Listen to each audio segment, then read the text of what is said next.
really wrong. There's a big problem. Concentrate, that's the idea. For example, suddenly if your house is on fire, or your head is on fire, if your head is on fire, and then will you say, if somebody says, Geshe, your head is on fire, then will I say, okay, let me first finish this tea? No. Will I say things like that? No. No. Immediately, my task is to immediately douse that fire, extinguish that fire. Concentrate on removing that fire, because it's very dangerous. I might die. So similarly, the idea that meditate or concentrate means there's a big problem. So what is the problem? Now you can see in the samsara. The problem is that you're already moving on the national highway towards death. We're all on the national highway towards death. We're all on the national highway towards sickness, aging, and then separation. Things that you want, you don't get. Things that you don't want, they are always standing in front of you. so a lot of problems are there, you see. So because of that, they're saying, concentrate, be careful. Watchful, you see, be careful. Look at the birds, chirping. If you watch the birds, like this birds, have you seen? Because they have to be very careful. Some other bigger animals might kill them or catch them. But we human beings, because we have this brain, we are overconfident. We are overconfident and in many cases misuse that intelligence in the wrong way and develop corrupted wisdom, not the right wisdom. So therefore it's really important to be awake and alert about the imminent danger, imminent problems. If you look at the epithet of the Buddha, the Sanskrit word Buddha means one who is fully awake. When we say Buddha is fully awake, it is also implying that we are not awake, we are sleeping. See? Sleeping in ignorance. So there is a big danger, big risk. So therefore, awake, concentrate, watch, develop that awareness, what's happening, what is good for you in the long run, you see. If you do that, then you are Purush. You know that Sanskrit word Purush. For a human being we call, for an individual we call it Purush. Purush means somebody who has the capacity. Somebody who has the capacity. Capacity for what? Not for destruction and death. Capacity for doing good things. Purush. Purush. Somebody who has the capacity to do good things. Interesting, if you look at this word Purush, and similarly if you look at the English word human, what do you mean by human being? What is the meaning? It has a connotation of somebody having some value, some ethics. Again, the connotation of good things. It's also there in the English word. You see, when we say human being. You see. So therefore, it's really important to be watchful, to be aware, to be alert against the invasions of these negative emotions. You have to really watchful and concentrate, because these negative emotions can come anytime. Anytime they are ready to invade you. Attachment ready to come, anger ready to come, jealous, hatred, 100,000 things are ready to come. Because our improper ways of thinking are here inside, afflictive emotions are here inside, and the conditions provoking, which gives conditions for the arisal of these afflictive emotions, they are all there. And especially in today's world, people are producing more and more gadgets, shiny gadgets and other things to dupe the senses of people. Can you repeat please the last sentence? I didn't get you. The external conditions. Okay. For example, Even if I have negative emotions, improper ways of thinking, but when the conditions are not present, it's better, you see. But if there's a condition, you see, Ah, okay. there is an external factor, then it's like meeting the fire and the fuel. When the fire and the fuel meet, then there will be more fire. So that made the Buddha make the statement, the whole world is on fire. The Buddha said, the world is on fire. Your eye sense is on fire, ear sense is on fire, nose sense is on fire, tongue sense is on fire, body sense is on fire. Because when you meet the senses meet the sensual objects, that develops attachment, that develops craving, that develops obsession, which produces the fire of suffering, fire of problems. So therefore, when we talk about doing the practice, some of the Kadamba teachers who do the mind training, when I talk about Kadamba, the great Kadamba teachers, mind training, I'm not talking about the Kadambas who these days, the new Kadambas they call it, who propagate Shungen practice. I'm not talking about that. Okay? Probably not. Yeah. So those great mind training teachers, they say that as far as my practice is concerned, I have only one thing to do, nothing more. Only one thing to do. What is that one thing? What my mind. The only one thing to do is to see whether the negative emotions are coming or not. If they are coming, I will remain alert. Do not allow them to come in my mind. If they are not coming, then I can relax a little bit. And if they're coming, If they are coming, you fight. you fight? As soon as they come, you suppress their ugly head. As soon as the negative emotions show their ugly head, negative emotions.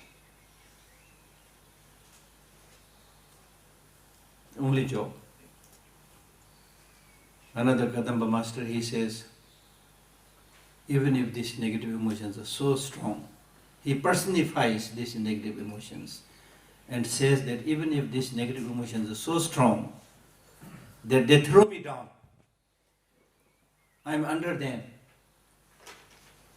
they are over me. Even if the only thing I can do at that time is to scratch, I will do that scratching and never submit to the dictates of the afflictive emotions.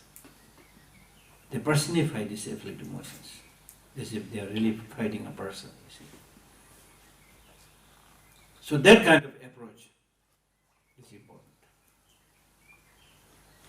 So Buddhist practice is not so much about ceremony or going around the temple or doing some prostrations or reciting some mantras. We can do all that, but these are basically,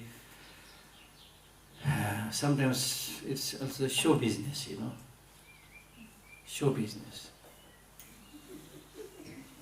But people end up doing these things, you know why? It's easy. Number one, it's not necessarily easy, it may maybe a little bit easy, but it is something that you can see and other people can see, you see. So you always, at the corner of your mind, you're expecting somebody to praise you, you know. So you do that in front of other people. But when it is a question of like doing the meditation by yourself, then other people may not know, you see. So therefore you don't feel like doing it, you see. But the real issue and the real thing is that whether other people know it or not, that is not the question. The thing is that you should do the real stuff, that is changing your mind, transforming your mind, making an impact on the mind. Why? Because the other practice that you do with your eye, seeing Buddha's image, or hearing a chanting, or doing a physical prostration, anything, any practices that you do related to the senses, or the physical, grosser physical level, they are going to remain here when you die. They will disappear. What goes to the next life? Not the senses, not even the sense consciousnesses, except the mental consciousness probably. Even with the mind, the one that goes to the next life is the subtlemost mind. So when you do the practice, make sure that you are able to make an impact on that subtlemost mind. So that's difficult now. That's difficult because we have this habit of giving credence, giving opportunity only to the senses, not so much to the mind. So therefore, when you do the practice, you must involve the mind. You must involve the mind, especially the subtle mind if possible. So therefore meditation is extremely, extremely important. Clear? Important. חשוב. Subtle, מעודן, מתוחכם. מתוך טעם. Subtle mind. מעודן. מעודן, מתוחכם. זה שהכי קשה לגלות אותו. Clear? Because it is the mind that goes to the next world. The subtle mind. Yeah. So therefore you need to make the impact, leave the imprint on that subtle mind, on the mind which goes to the next world. So that makes perfect sense. Why that kind of practice is very important. One. Two, the physical virtuous practices, the verbal virtuous practices, even while you are doing these virtuous practices, your mind can still be negative. Yes. For example, you are going around the temple, physically going around the temple. Verbally you are reciting Om Mani Padme Hum, Om Mani Padme Hum. Mentally you may be thinking, how nice if I am able to kill that person.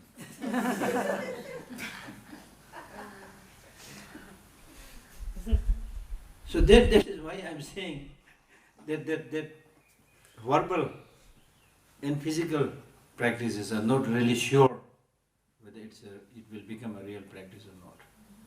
But if your mind is involved, let us say in developing compassion, while your mind is totally engaged in compassion, you will not kick the dog. Or verbally you will not say, because your mind controls the whole thing. So therefore it is very important.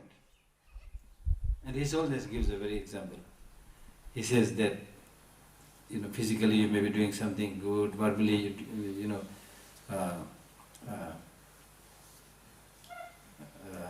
you are doing something good, say chanting Om Mani Padme Hum, Om Mani Padme Hum. But your mind is with the money. Your mind is with the money, then because that mind is so powerful, earlier you were chanting Om Mani Padme Hum, Om Mani Padme Hum, Om Mani Padme Hum, then gradually money, money, money, money. Similar like Om Mani Padme Hum. So therefore mind is the most important thing. So therefore, afflictive emotions, the negative emotions are the sworn enemy that has been our enemy from countless lives. The enemy right now, they will be enemies for many lives to come. So therefore, the only one thing that we should do as a practitioner, or even otherwise, somebody who wants long-lasting peace and happiness, the only and the best job that you can ever think about doing is, if possible, completely destroy these negative emotions. If not possible, at least lessen their influence. If you lessen the influence of the negative emotions, you will feel as if you have removed a big burden that you have been carrying for a long time. Yes. You see? Wow. As if you are carrying a big burden, big load on your back. Yeah. Can you please give an example? How do you do this? How do you fight this bad emotions? So the best way of fighting these negative emotions is, good question.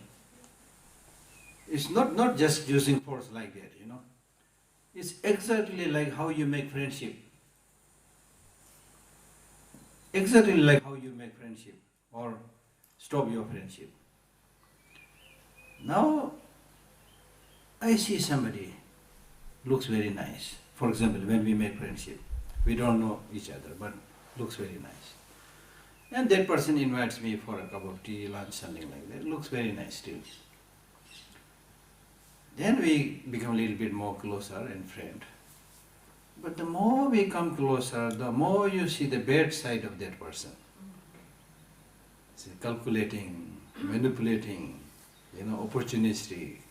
The more you see the bad side of that person, even if that person is acting very friendly, but if you see how manipulative that person is and so forth, then because of that knowledge, you will try to distance yourself from that person. Because that person is going to be very destructive.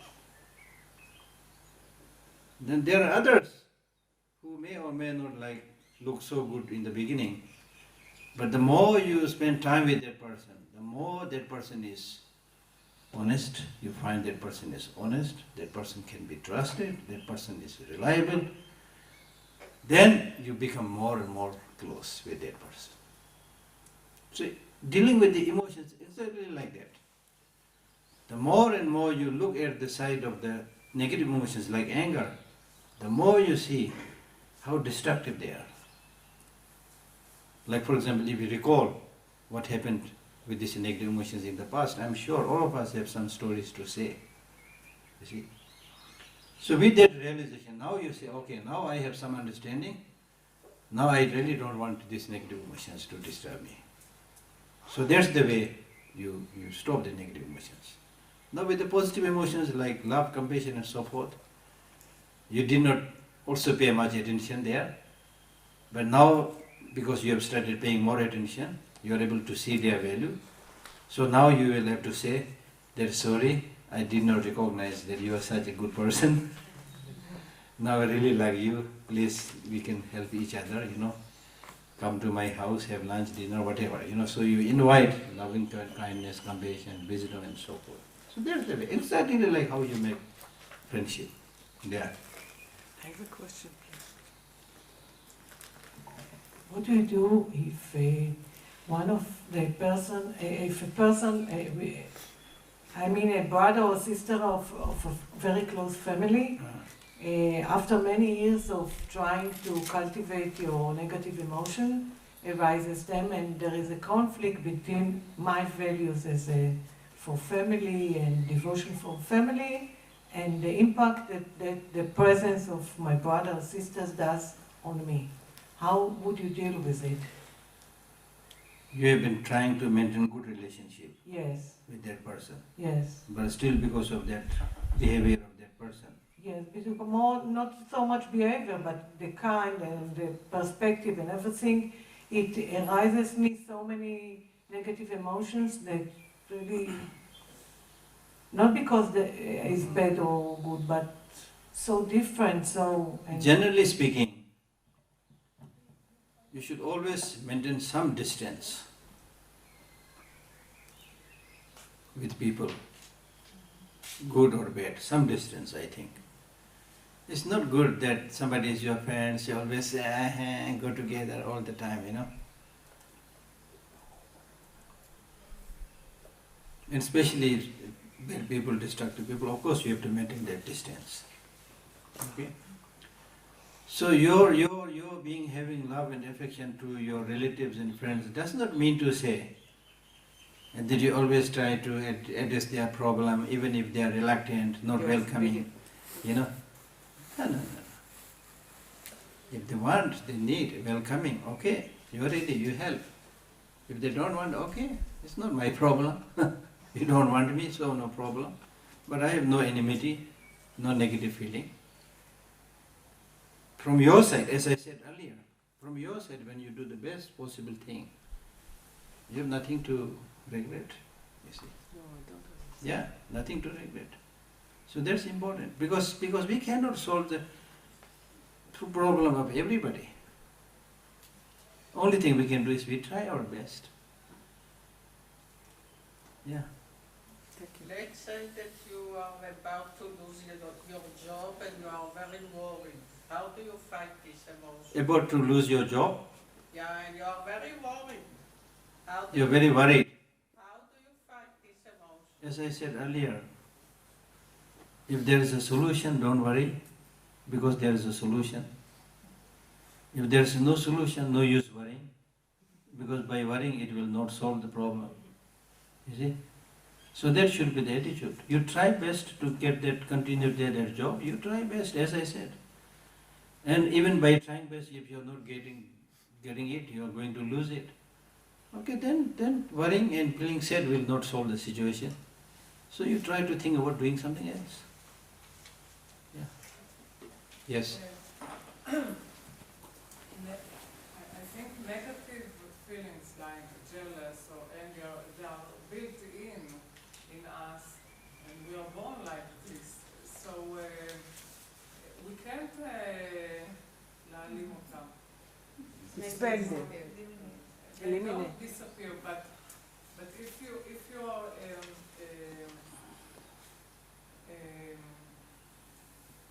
you're not staying a lot of time, a long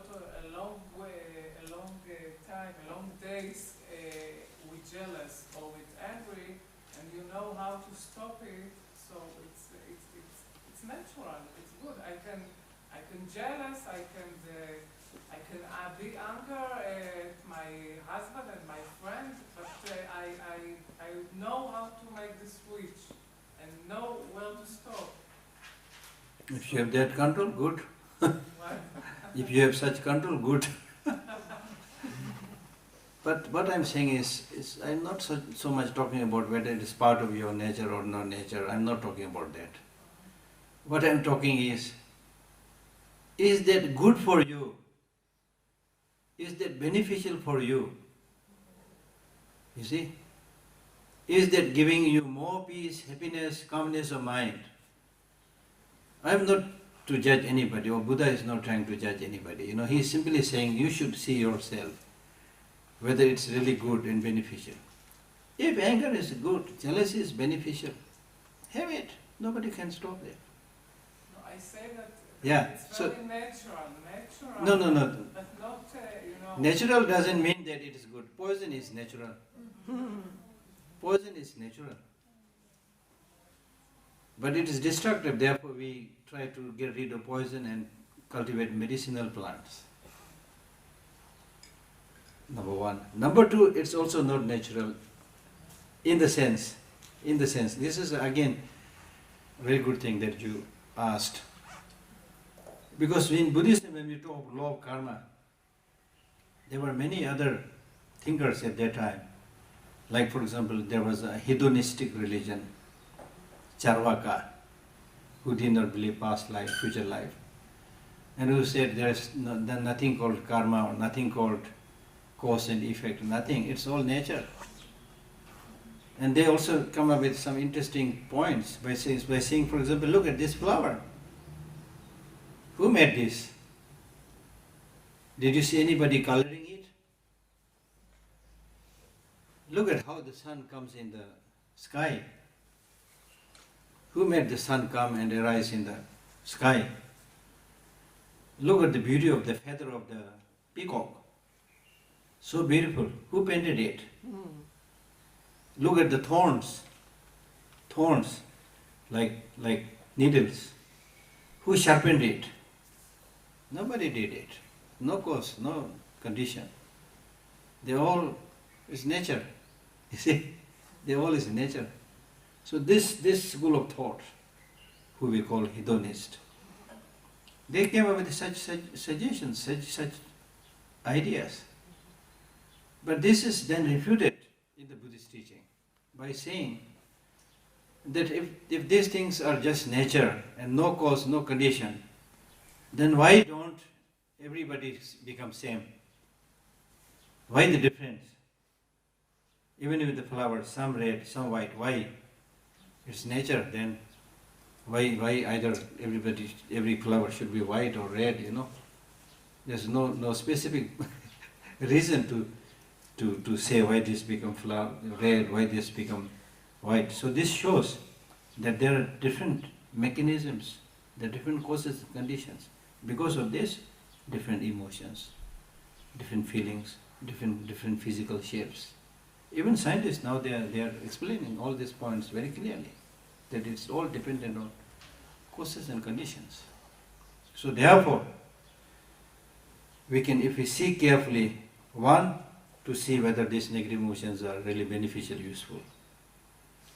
Two, if they are not beneficial, whether we can reduce them. That's the question. And then through that analysis, we can find that you can definitely reduce, you can definitely change. There are many cases of people who used to be very angry when they were young, but when they grow older, they become very peaceful. Really. And that not necessarily by studying Buddhism.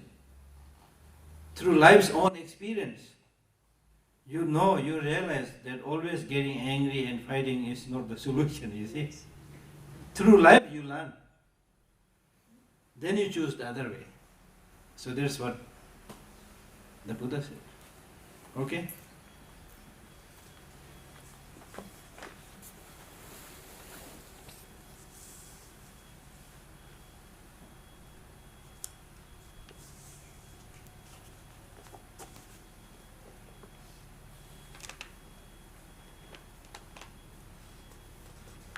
I will read few interesting lines from this book. When it comes to understanding the law of karma, there are certain facilitating factors or favorable conditions that you need to cherish and cultivate. There are certain unfavorable conditions which you need to eliminate and remove. So in the case of the favorable conditions,